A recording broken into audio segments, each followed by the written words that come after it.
اللہ جسے چاہتا ہے گمراہ کرتا ہے، اللہ جسے چاہتا ہے ہدایت عطا فرماتا ہے۔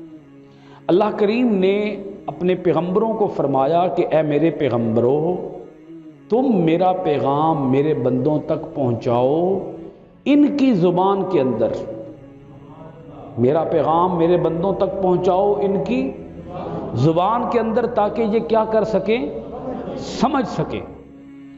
رہ گئی بات گمراہ کون ہوگا اور ہدایت پر کون آئے گا، یہ فیصلہ پیغمبر نہیں کریں گے، یہ فیصلہ اللہ خود فرمائے گا۔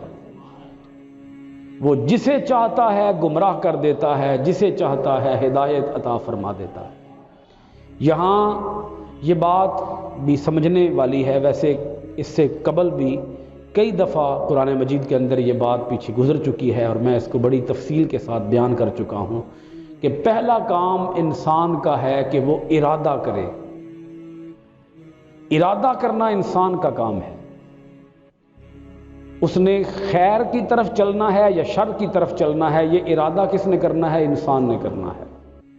یہ فیصلہ، یہ ارادہ، یہ ڈیسیژن کہ میں نے کس طرف جانا ہے، خیر کی طرف یا شر کی طرف، بھلائی کی طرف یا برائی کی طرف، ثواب کی طرف یا عذاب کی طرف، جنت کی طرف یا دوزخ کی طرف، یہ فیصلہ انسان نے کرنا ہے کہ اس نے شراب پینی ہے یا اس نے پانی پینا ہے، یہ فیصلہ انسان نے خود کرنا ہے۔ غلیظ پانی پینا ہے یا صاف پانی پینا ہے، یہ فیصلہ انسان نے کرنا ہے۔ اس نے سچ بولنا ہے یا اس نے جھوٹ بولنا ہے۔ طاقت اللہ تعالیٰ انسان کو دیتا ہے۔ کیا دیتا ہے جی؟ اور یہاں چاہت کا معنی ہے طاقت۔ چاہت کا معنی آپ کیا کہہ لیں کہ طاقت اللہ تعالیٰ عطا کرتا ہے، قوت اللہ تعالیٰ عطا کرتا ہے، پاور اللہ تعالیٰ عطا کرتا ہے۔ اب اس قوت کو وہ نیک کاموں میں خرچ کرے گا یا اس قوت کو برے کاموں میں خرچ کرے گا، یہ فیصلہ انسان نے کرنا ہے۔ انسان جو فیصلہ کرے گا اللہ اسے اسی راستے پر چلا دے گا، اللہ اسے اسی راستے پر چلا دے گا۔ جو خیر کی طرف چل کر آئے گا اللہ اسے خیر پر چلا دے گا، جو شر کی طرف چل کر آئے گا اللہ اسے شر کی طرف چلا دے گا۔ چلاتا اللہ ہی ہے، لیکن ارادہ، چلنے کا ارادہ انسان نے کرنا ہے۔ چلنے کا ارادہ انسان نے کرنا ہے کہ وہ کس طرف چلنا چاہتا ہے۔ اللہ کریم نے، میں پھر اس بات کو دہرانے لگا ہوں، اللہ کریم نے فرمایا کہ ہم نے ہر پیغمبر کو جس قوم کی طرف بھی بھیجا، پیغمبر کو اس قوم کی زبان کے ساتھ بھیجا کہ قوم کو بات کی سمجھ آ جائے۔ وَهُوَ الْعَزِيزُ الْحَكِيمُ، اللہ غالب بھی ہے، اللہ حکمت والا بھی ہے۔ پیغمبروں، اللہ پاک فرماتا ہے اے میرے پیغمبروں، تم میرا پیغام میرے بندوں تک پہنچاؤ ان کی زبان کے اندر، ان کی بولی کے اندر، ان کی لینگویج کے اندر، ان کو سمجھاؤ، بات ان کے دماغوں کے اندر ڈالو، اور یہ بات اپنے ذہن سے نکال دو کہ کون ہدایت کی طرف آ رہا ہے اور کون ہدایت کی طرف نہیں آ رہا۔ آپ اس آیت کا مطلب یوں بھی سمجھ سکتے ہیں کہ جب کوئی مبلغ، تبلیغ کرنے والا، کوئی معلم، تعلیم دینے والا، جب وہ تبلیغ کر رہا ہوتا ہے یا تعلیم دے رہا ہوتا ہے تو اس کی بڑی شدید خواہش ہوتی ہے کہ میرے سامعین میری بات کو سمجھ جائیں اور اس کے اوپر عمل بھی کریں۔ اس کے اوپر کیا کریں؟ عمل بھی کریں۔ اگر ایک استاد ہے، کلاس کو پڑھا رہا ہے، تو اس کی بڑی شدید خواہش ہوتی ہے کہ بچے میری بات کو سمجھیں، میرے سٹوڈنٹس، میرے شاگرد میری بات کو سمجھیں، اور سمجھنے کے بعد پھر اس کے اوپر عمل بھی کریں، کامیاب بھی ہوں۔ ہوتی ہے خواہش کہ نہیں ہوتی؟ اور پھر بسا اوقات یہ بھی ہوتا ہے کہ جب کوئی معلم یا مبلغ یا کوئی استاذ جب تعلیم دے رہا ہو یا تبلیغ کر رہا ہو اور لوگ اس کی بات کو فالو نہ کر رہے ہوں، لوگ اس کی بات کو سمجھ نہ رہے ہوں، لوگ اس کی بات کو ایکسیپٹ نہ کر رہے ہوں، لوگ اس کی بات کو قبول نہ کر رہے ہوں، تو پھر پتہ ہے کیا ہوتا ہے؟ وہ تبلیغ کرنے والا، وہ تعلیم دینے والا بسا اوقات اپنے اس عمل سے، اپنے اس طریقہ تعلیم سے یا اپنے اس پڑھانے کے عمل سے وہ بسا اوقات بیزار بھی ہو جاتا ہے، نا امید ہو جاتا ہے، وہ بے بس ہو جاتا ہے، وہ کہتا ہے، وہ اپنے آپ کو تھکا ہارا سمجھ لیتا ہے، وہ دل برداشتہ ہو جاتا ہے، وہ خیر کی بات کرنا ہی چھوڑ دیتا ہے کہ لوگ مان ہی نہیں رہے، لوگ قبول ہی نہیں کر رہے۔ بھئی آپ کو میری بات سمجھ آ گئی ہے نا؟ لوگ میری بات کو قبول ہی نہیں کر رہے، لوگ میری بات کو سمجھ ہی نہیں رہے۔ انسان پھر بے بس بھی ہو جاتا ہے، نا امید ہو جاتا ہے، اور تھک ہار کر وہ اپنی ہمت ہی ہار بیٹھتا ہے، وہ چکنا چور ہو جاتا ہے تھک ہار کر۔ وہ کہتا ہے کہ اس قوم کو سمجھانے کا کوئی فائدہ، جب اثر ہی کوئی نہیں تو سمجھانے کا بھی کوئی فائدہ نہیں۔ تو یہ قرآن مجید ہے، اللہ کریم فرماتا ہے کہ اے دعوت، حق کی دعوت دینے والو، تم حق کی دعوت دیتے رہو، تم حق کی آواز بلند کرتے رہو، تم لوگوں کو خیر کی طرف، بھلائی کی طرف، اچھائی کی طرف، جنت کی طرف، اسلام کی طرف، اللہ کے رضا والے کاموں کی طرف تم لوگوں کو بلاتے رہو۔ تمہارا کام کیا ہے؟ آواز دینا، آواز لگانا، نعرہ حق بلند کرنا، یہ تمہارا کام ہے۔ تم یہ کام کرتے رہو، تم اس کام میں مگن رہو، تم اس کام کی طرف اپنی پوری توجہ دو، دل جمی کے ساتھ کرو، خلوص کے ساتھ کرو، محنت کے ساتھ کرو، دل لگا کر کرو۔ باقی رہ گئی یہ بات کہ کون حق پر آتا ہے اور کون حق پر نہیں آتا، یا کتنے لوگ حق کو قبول کرتے ہیں، کتنے لوگ حق کو قبول نہیں کرتے، اس بات کو اپنے ذہن سے نکال دو۔ اس سے کبھی بھی مایوس نہ ہونا کہ لوگ میری بات کو مان ہی نہیں رہے، لوگ میری بات کو قبول ہی نہیں کر رہے، لوگ میری بات کو ایکسیپٹ ہی نہیں کر رہے۔ اس بات سے تم مایوس نہ ہونا، یہ کام ہی اللہ کا ہے، یہ اللہ پہ چھوڑ دو۔ یہ کام کس پہ چھوڑ دو؟ یہ اللہ کا کام ہے۔ مالی دا کم پانی دینا تے بھر بھر مشکاں پاوے، مالک دا کم پھل پھل لانا، لاوے یا نہ لاوے۔ تم حق کی آواز بلند کرتے رہو، حق کی آواز بلند تبلیغ کے کام سے، خیر کی دعوت کے کام سے کبھی بھی تم پیچھے نہ ہٹو۔ بھلا کوئی ایک بھی تمہاری دعوت کو قبول نہ کر رہا ہو، تب بھی تم حق کی آواز بلند کرنے سے پیچھے نہ ہٹو۔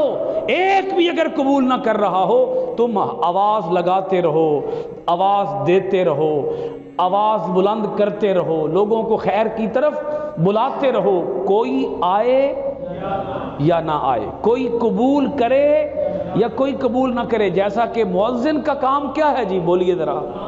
اذان دے دینا، بس اذان دے کے اس نے بیٹھ جانا ہے۔ کوئی آئے گا تو نماز پڑھ لے گا، کوئی نہیں آئے گا تو نہیں پڑھے گا۔ تو مبلغ ہو، کوئی عالم دین ہو، کوئی استاد ہو، کوئی معلم ہو، کوئی ٹیچر ہو، کوئی ولی ہو، کوئی غوث ہو، کوئی کتب ہو، کوئی ابدال ہو، کوئی تابعی ہو، کوئی صحابی ہو، کوئی نبی ہو، کوئی رسول ہو، کوئی پیغمبر ہو، ہر ایک کو حکم یہی ہے کہ تم لوگوں کو بھلائی کی طرف بلاتے رہو۔ تمہارا کام بلانا ہے۔ تم لوگوں کو حق کی طرف بلانے میں سستی سے کام نہ لو، غفلت سے کام نہ لو، اس سے تم مایوس نہ ہو جاؤ، تمہارے اندر مایوسی نہیں آنی چاہیے۔ فَيُضِلُّ اللَّهُ مَن يَشَاءُ وَيَهْدِي مَن يَشَاءُ۔ ہدایت یا گمراہ یہ اللہ تعالیٰ کے ہاتھ میں ہے، کسی کو ہدایت پر لے آنا یا کسی کو گمراہ کر دینا۔ اب وہ میں نے آگے بات آپ کو سمجھا دی ہے، جو خیر کی طرف چل کر آئے گا اللہ اسے خیر پر چلا دے گا، وہ بھی فیصلہ انسان نے کرنا ہے۔ جو خیر کی طرف چل کر آئے گا اللہ اسے خیر کی طرف چلا دے گا، جو شر کی طرف چل کر آئے گا اللہ اسے شر کی طرف چلا دے گا۔ یہ جو لوگ ایک اعتراض کرتے ہیں، وہ کہتے ہیں لو جی اللہ سن نماز پڑھائے گا تو اسی پڑھ لیں گے، بھئی سمجھ آئیے بات آپ کو؟ یہ بھی اس قوم کو ایک بیماری ہے نا. اللہ پڑھائے گا تے پڑھ لیں گے، اللہ روزے رکھائے گا تے روزے رکھ لیں گے، اللہ حج کرائے گا تے حج کر لیں گے، اللہ چنگے کام کرائے گا تے چنگے کام کر لیں گے.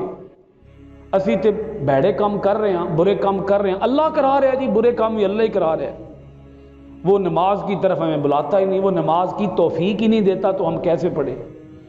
بھئی آپ کو بات سمجھ آ گئی ہے؟ یہ لوگوں کی بات کر رہا ہوں، لوگوں کا ایک گمراہ کن عقیدہ آپ کو بتا رہا ہوں. لوگ سوچتے ہیں اس طرح سے، گمراہ کن عقیدہ ہے یہ کہ اللہ نے ہمیں نماز پڑھنے کی توفیق ہی نہیں دی. جی بہت سے نمازی ایسے ہیں، مسلمان کہہ لو، مسلمان ایسے ہیں جو نماز سے بھاگتے ہیں، نماز نہیں پڑھتے، نماز کو چھوڑ دیتے ہیں، یہ کہہ کر اللہ نے نماز کی توفیق نہیں دی. اب اس کا کیا جواب ہے؟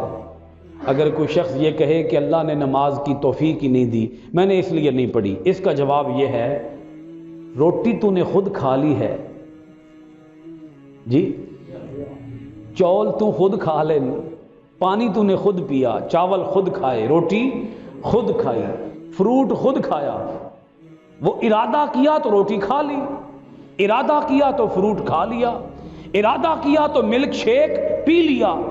وہاں تو نہیں کہتا کہ اللہ نے روٹی کھانے کی توفیق ہی نہیں دی. چھوڑ دے نا، روٹی کھانا چھوڑ دے، کھانا کھانا چھوڑ دے، فروٹ کھانا چھوڑ دے، اور پھر ساری چیزوں کو چھوڑ کر، کھانے پینے کی جتنی چیزیں ہیں وہ ساری چھوڑ کر یہ کہے کہ اللہ نے توفیق ہی نہیں دی. جی میں کیسے کھاؤں کھانا؟ پھر ہو گیا جواب کہ نہیں جواب ہوا؟ بولو تو صحیح نا، ہو گیا جواب؟ آپ سمجھ آ گئی آپ کو بات کی؟ کیا جواب ہے جی اس کا؟ ارادہ انسان نے کرنا ہے.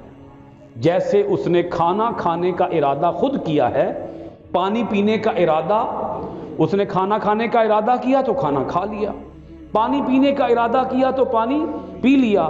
ایسے ہی نماز پڑھنے کا ارادہ بھی اس نے خود کرنا ہے، ارادہ کرے گا تو پڑھ لے گا. یہ توفیق والا مسئلہ سمجھا رہا ہوں، توفیق والا مسئلہ.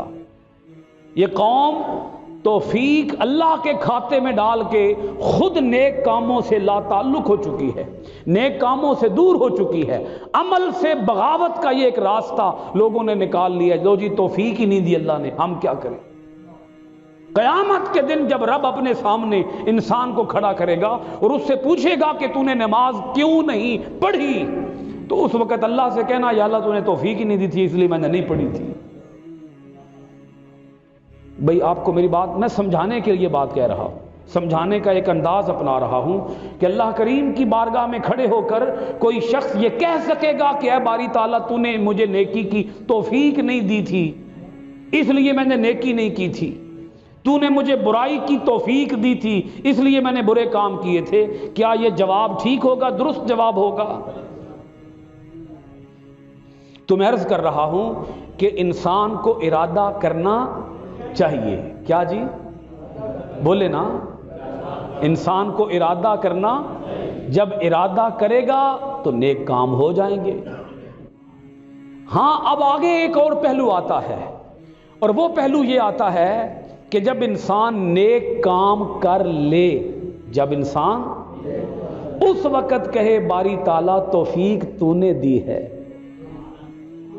اس وقت یہ نہ کہے کہ یہ نیک کام میں نے کیا ہے. نہیں، میں نے نہیں کیا. کہا کرو باری تعالیٰ تو نے کرایا ہے تو ہو گیا ہے. یہ اگلی بات ہے، یہ نیک کام کرنے کے بعد کی بات ہے، پہلے کی بات نہیں ہے. یہ پہلے انسان نے نیکی کی طرف چل کر آنا ہے. جب وہ نیکی کی طرف چل کر آ جائے، نیکی ہو جائے، پھر کہو باری تعالیٰ تیری مہربانی، تیرا کرم، تیرا شکر کہ اے باری تعالیٰ تو نے مجھے شیطان کے حملے سے بچایا اور مجھے سیدھا راستہ دکھایا اور مجھے سیدھے راستے پر چلایا. اگر تو نہ چلاتا تو میں گمراہ ہو جاتا. مولا تیرا شکر ہے تو نے مجھے ہدایت کی توفیق عطا فرما دی. ارادہ تو انسان نے کرنا ہے نا جی. خدا نے آج تک اس قوم کی حالت نہیں بدلی، نہ ہو جس کو خیال آپ اپنی حالت کے بدلنے کا. تو انسان نے کیا کرنا ہے جی بولیے؟ ارادہ کرنا ہے۔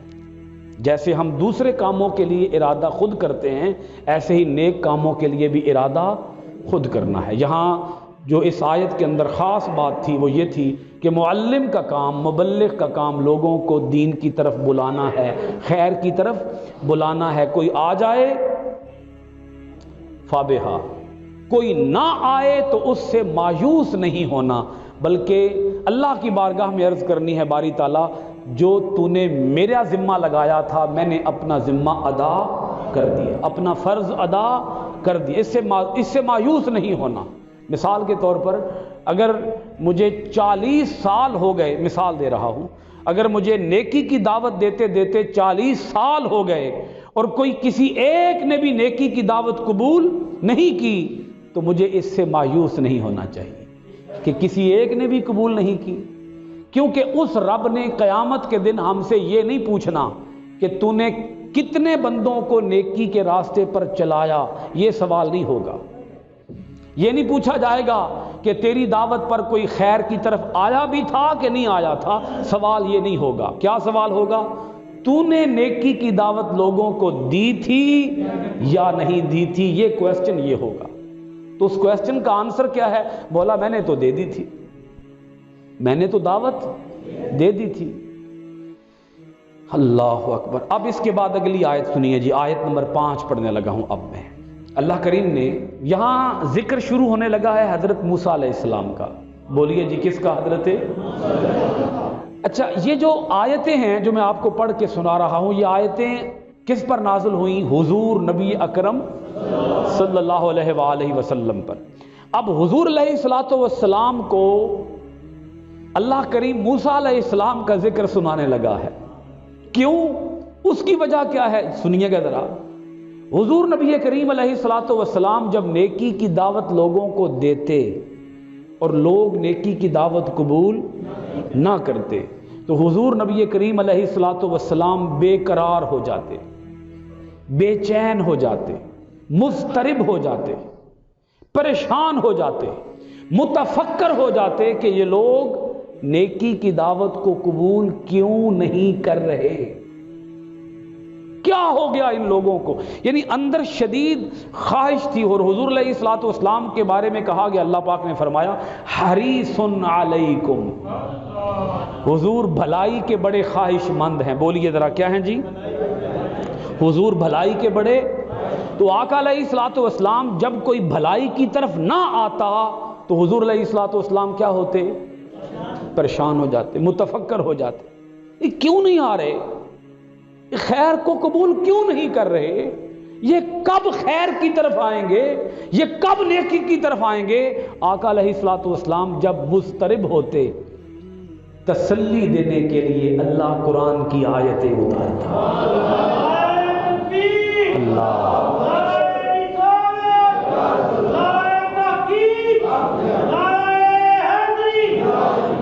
اب اللہ کریم تسلی دے رہا ہے۔ کیسے تسلی دے رہا ہے؟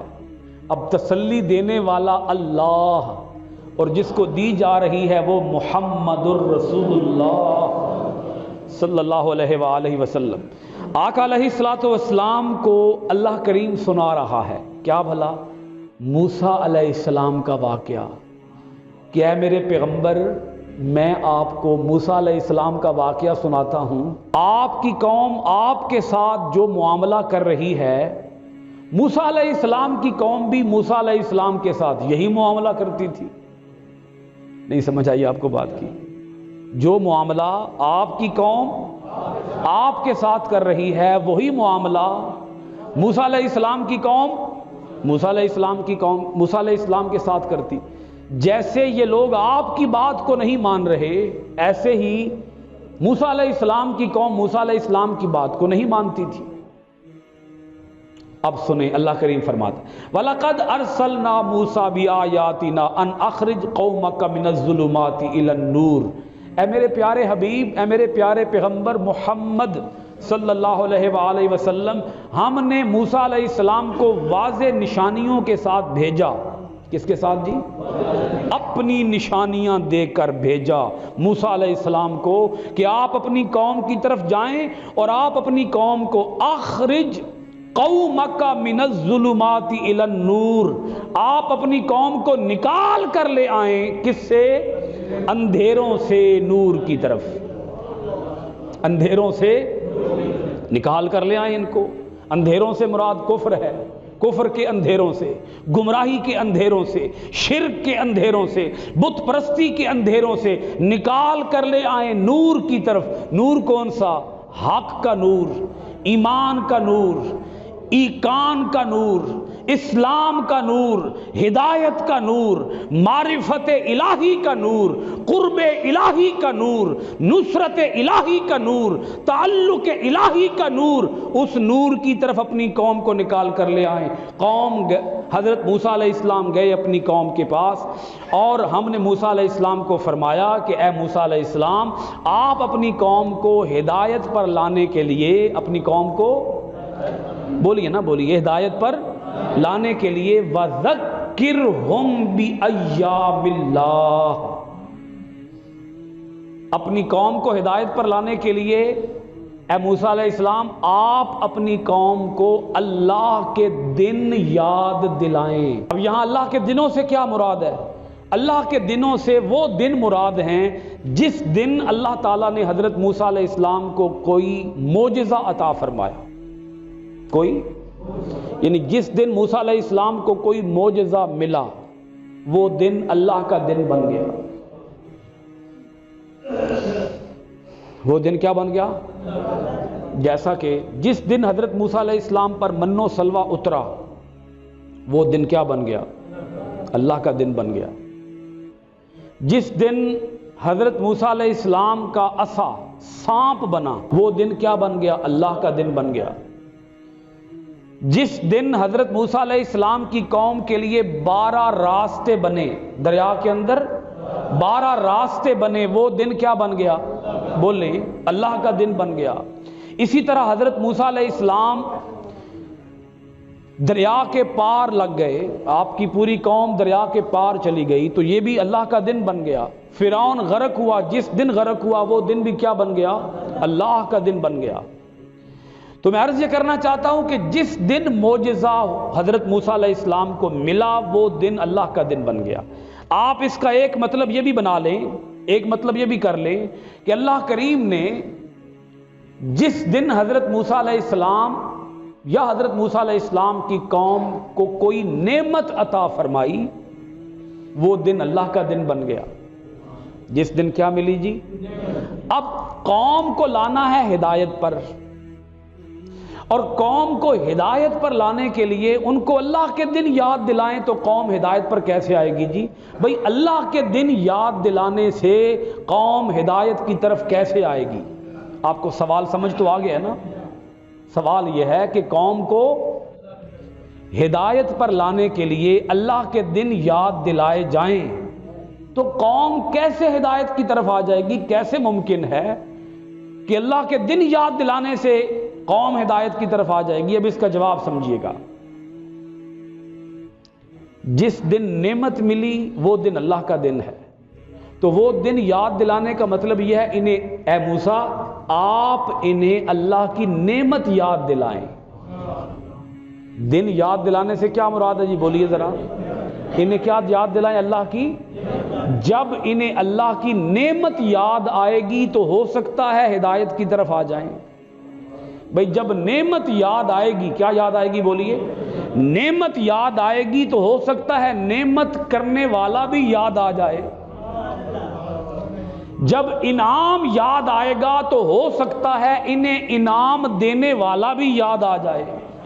آپ انہیں انعام یاد دلائیں، آپ انہیں میرے انعامات یاد دلائیں۔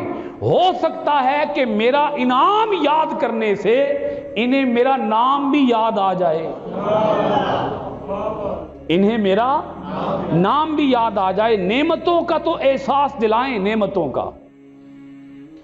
اب یہاں ایک مسئلہ یہ بھی ثابت ہوا کہ اللہ کریم نے جس دن وہ نبی بھیجا جو سارے نبیوں کے بھی امام ہیں، جو سارے رسولوں کے بھی رسول ہیں، جو رحمت للعالمین ہیں، جو معجزے لے کر نہیں آئے، معجزہ بن کر آئے ہیں، جو معجزے لے کر نہیں آئے بلکہ معجزہ بن۔ یہ آیت بتا رہی ہے بھائی، یہ آیت بتا رہی ہے کہ جس دن وہ نبی آئے جو نبیوں کے بھی امام ہیں، وہ دن اللہ تعالیٰ کی سب سے بڑی نعمت کے آنے کا دن ہے۔ اب مجھے بتائیں، من و سلوہ بڑی نعمت ہے یا حضور کی آمد بڑی نعمت ہے؟ قوم موسیٰ کا دریا پار کر جانا بڑی نعمت ہے یا امام الانبیاء کا دنیا کے اندر جلوہ گر ہو جانا بڑی نعمت ہے؟ حضور کا جلوہ گر ہو جانا بڑی نعمت ہے۔ تو 12 ربیع الاول کو کم سے کم اتنا تو کرنا چاہیے کہ ہم حضور نبی کریم علیہ الصلوۃ والسلام کی آمد کے موقع پر اللہ تعالیٰ کے حضور شکر بجا لائیں کہ باری تعالیٰ تیرا شکر ہے، باری تعالیٰ تیرا شکر ہے کہ تو نے اس دن اپنا عظیم نبی ہمیں عطا فرمایا۔ پھر جس دن حضور علیہ الصلوۃ والسلام کو، جن دنوں میں حضور کو معجزے ملے، وہ دن بھی تو ہمیں یاد رکھنے چاہیے نا، بولے نا، وہ دن ہمیں، یعنی کہ جس دن حضور علیہ الصلوۃ والسلام کو، جس رات حضور علیہ الصلوۃ والسلام کو معجزہ معراج عطا کیا گیا، وہ رات کیا کرنی چاہیے بولیے؟ یاد رکھنی چاہیے۔ اسی طرح حضور علیہ الصلوۃ والسلام نے جس دن مکہ فتح فرمایا، وہ دن یاد رکھنا چاہیے۔ لیلۃ القدر میں قرآن نازل ہوا تو لیلۃ القدر کو یاد رکھنا چاہیے۔ جس دن، اب یہ تو ہوگی اس آیت کی بات، تھوڑا سا میں مزید گہرائی میں جانے لگا ہوں۔ اللہ تعالی ہمارے اوپر ہر روز کئی انعامات کرتا ہے، ہر لمحے کر رہا ہے، ہر گھڑی کر رہا ہے، ہر آن کر رہا ہے، ہر وقت ہمارے اوپر اپنی نعمتیں کر رہا ہے۔ ہم ہر وقت اللہ کے کرم میں ہیں، اللہ کی نعمت میں ہیں، اللہ کی رحمت میں ہیں۔ اگر اللہ کی رحمت نہ ہو تو ہم سانس بھی نہیں لے سکتے۔ ہر گھڑی ہمارے اوپر اللہ کا کرم ہو رہا ہے۔ اب اس کا مطلب یہ ہے کہ ہمیں ہر وقت اللہ کی نعمتوں کو یاد کرتے رہنا چاہیے۔ اب یاد کرنے کا مطلب کیا ہے؟ یاد کرنے کا مطلب یہ ہے کہ اللہ کی نعمتوں پر شکر بجا لائیں۔ کیا کریں جی؟ ہاں، ایک بات سمجھ لیجئے، جو قوم اللہ کی نعمتوں کو یاد کرتی ہے، جو انسان اللہ کی نعمتوں کو یاد رکھتا ہے، وہ انسان کبھی بھی گمراہ نہیں ہو سکتا۔ جسے نعمتیں یاد ہوں، وہ نعمتیں کرنے والے کو بھول نہیں سکتا۔ ہمیں اللہ تعالیٰ کی نعمتیں یاد رکھنی چاہیے، اللہ تعالیٰ کی مہربانیاں یاد رکھنی چاہیے، اور ہر لمحے اللہ تعالیٰ کی مہربانیوں پر اللہ تعالیٰ کا شکر ادا کرتے رہنا چاہیے۔ قوم موسیٰ کو، بنی اسرائیل کو اللہ کریم نے فرمایا، یا بنی اسرائیل اذکروا نعمتی التی انعمت علیکم، اے بنی اسرائیل یاد کرو میری اس نعمت کو جو میں نے تم پر کی۔ یاد کرو میری، بولے نہ، سارے بولیں ذرا، یاد کرو میری اس جو میں نے تم پر کی، یاد کرو اس نعمت کو۔ بنی اسرائیل کو اللہ کریم فرماتا ہے میری نعمت یاد کرو، لیکن جب امت محمدیہ کی بات آتی ہے تو اللہ کریم فرماتا ہے اے میرے آخری نبی کے امتیوں، تمہارے ساتھ مجھے خصوصی پیار ہے، خصوصی محبت ہے۔ میں پہلی قوموں کو، پچھلی قوموں کو تو کہتا تھا کہ تم میری نعمتیں یاد کرو، تمہیں یہ نہیں کہتا میری نعمتیں یاد کرو، تمہیں کہتا ہوں فاذکرونی، تم مجھے یاد کرو، اذکرکم، میں تمہیں یاد کروں۔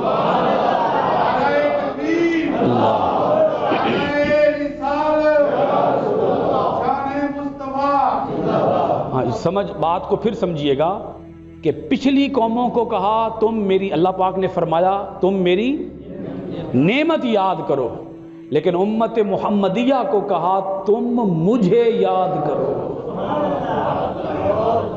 تم مجھے یاد کرو۔ اب یہاں ایک مسئلہ سمجھا دوں، اللہ کی نعمتوں کو یاد کرنا، اللہ کی نعمتوں کو اپنے دھیان میں رکھنا، اپنے ذہن میں رکھنا، یہ بہت اللہ تعالیٰ کا یہ بھی ایک کرم ہے کہ ہر وقت انسان کو اللہ کی نعمتیں یاد رہیں۔ اللہ کی نعمتوں کو یاد رکھنا یہ بھی ایک ذکر کی صورت ہے، ایک، اور یہ عارفین کا مقام ہے، عارفین کا، کہ وہ اللہ کی نعمتوں کو یاد رکھتے ہیں۔ لیکن اس سے بھی اگلا مقام یہ ہے، نعمتوں کی کبھی یاد نہ آئے، ہر وقت نعمتیں کرنے والے کی یاد رہے۔ یہ عارفین کا مقام نہیں ہے، یہ اس سے اگلا مقام ہے، اور یہ مقام ہے صدیقین کا۔ بولیے کس کا مقام ہے؟ صدیقین کا مقام ہے کہ وہ ہر وقت اللہ کی یاد میں اتنے مصروف ہوتے ہیں، انہیں کبھی نعمتوں کی طرف دھیان ہی نہیں جاتا۔ یہ مبتدی، یعنی کہ جو ابھی اس منزل کی طرف چلا ہو، نیا نیا چلا ہو، ابھی نو وارد ہو، ابھی نچلی کلاسوں میں ہو، اس کو کہا گیا ہے کہ تم نعمتوں کو یاد کرو تاکہ تمہیں نعمتیں کرنے والا یاد آ جائے، نعمتیں کرنے والا یاد آ جائے۔ لیکن جو اگلی کلاسوں میں چلا گیا، اگلی کلاسوں میں اسے کہا گیا کہ تم نعمتوں کو یاد نہ کرو، تمہیں کیا ضرورت ہے نعمتیں یاد کرنے کی، تم تو ہر وقت اللہ کی یاد میں مگن ہو، اور اتنے مگن ہو، اتنے مگن ہو کہ تمہیں اللہ کے سوا کبھی کسی اور کا خیال ہی نہیں آتا۔ بھائی کچھ سمجھ آ گئی ہے بات؟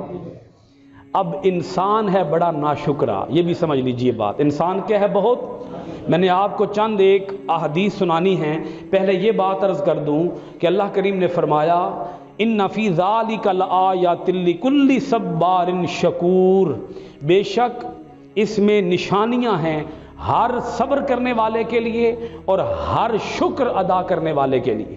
ایک ہے صبر اور ایک ہے شکر۔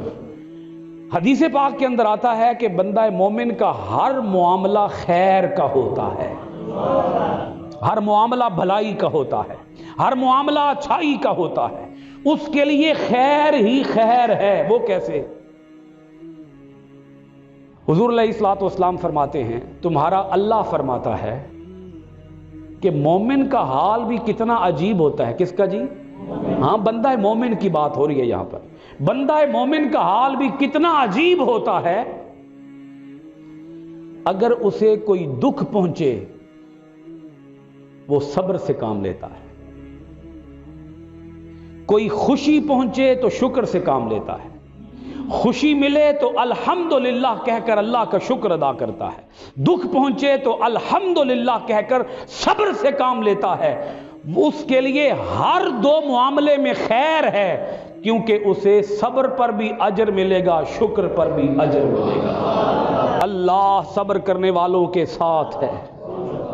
بندہ صبر کرے تو رب فرماتا ہے بندے اگر تو نے صبر کر لیا، اب اپنے آپ کو تنہا نہ سمجھنا، اکیلا نہ سمجھنا، صبر تو نے کر لیا ہے، ساتھ تجھے رب کا مل گیا ہے۔ صبر کی وجہ سے کیا؟ صبر کی وجہ سے تجھے رب کا ساتھ مل گیا، رب کا قرب مل گیا، تجھے رب کا تعلق مل گیا، تو اللہ کے قریب ہو گیا، بلکہ اللہ تیرے قریب ہو گیا، تجھے اللہ کی سنگت مل گئی۔ بولے ذرا اللہ کی صبر تو نے کیا میرے بندے، صبر تو نے کیا۔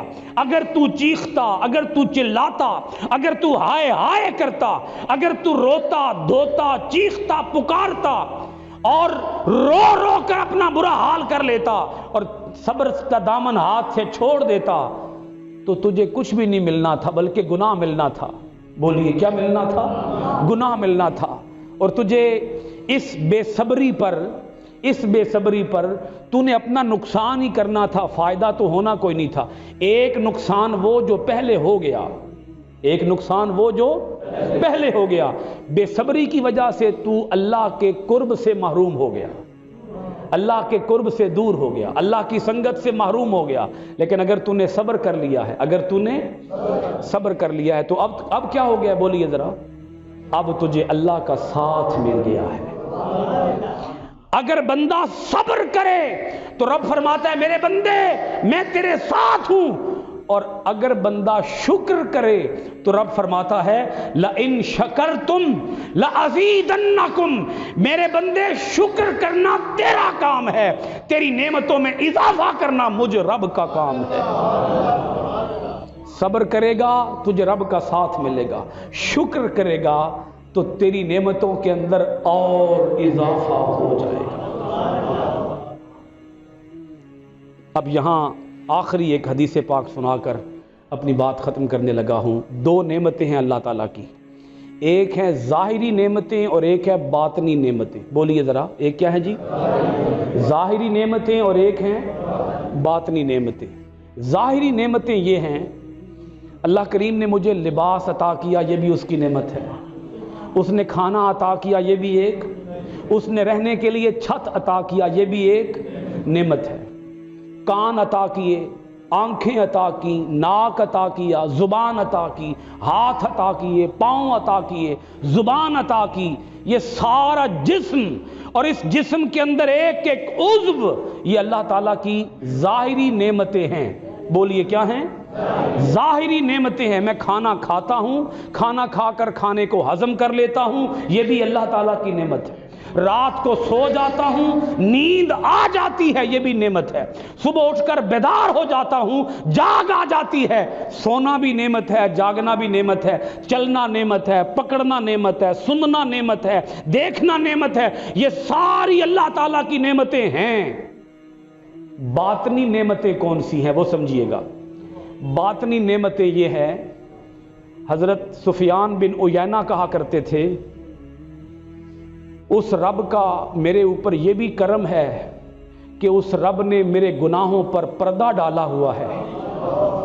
اس رب نے میرے گناہوں پر، میرے عیبوں پر، میری برائیوں پر، میری خامیوں پر، میرے برے کام، میرے بھید، میرے راز، میرے عیب کسی پر کھلنے نہیں دیتا، اور مجھے انسانی صورت عطا کر رکھی ہے۔ اگر وہ رب مجھ سے لباس انسانی چھین لے اور میری شکل کو بدل دے، میرا اصل چہرہ لوگوں کو دکھا دے، کون سا چہرہ؟ بولیے ذرا، کون سا چہرہ؟ اگر رب اصل چہرہ لوگوں کو دکھا دے تو لوگ تو مجھ سے نفرت کریں، لوگ رہے، میری اولاد مجھ سے نفرت کرے، میرے گھر والے مجھ سے نفرت کریں، تو رب کا یہ باطنی کرم ہے، یہ باطنی نعمت ہے کہ اس نے ہمیں شکل انسانی عطا کر رکھی ہے۔ بولیے کون سی شکل؟ شکل انسانی عطا کر رکھی ہے۔ آخری ایک جملہ کہہ کر بات ختم کرنے لگا ہوں۔ دن آئے گا قیامت کا، بروز حشر، انسان اللہ کے دربار میں کھڑا ہوگا۔ آقا علیہ الصلوۃ والسلام فرماتے ہیں اللہ ابن آدم کو اپنے سامنے کھڑا کر کے اس سے پوچھے گا اے انسان، میں نے تجھے سواریاں دی، گھوڑے دیے، اونٹ عطا کیے، خچر عطا کیے، گاڑیاں عطا کی، مکان عطا کیے، بیویاں عطا کی، اولاد عطا کی، تجھے طرح طرح کی نعمتیں عطا کی، بتا دی کہ نہ دی؟ بندہ عرض کرے گا باری تعالیٰ دی، تو نے ہر کرم کیا، ہر نعمت کی، ہر مہربانی کی، کھانا دیا، لباس دیا، رہنے سہنے کے لیے مکانات عطا کیے، سفر کے لیے سواریاں عطا کی، اولاد دی، بیوی دی، خاندان دیا، رشتہ دار دیے، باری تعالیٰ سب کچھ دیا۔ رب فرمائے گا جب میں نے سب کچھ دیا، لا ان کا شکر کہاں ہے؟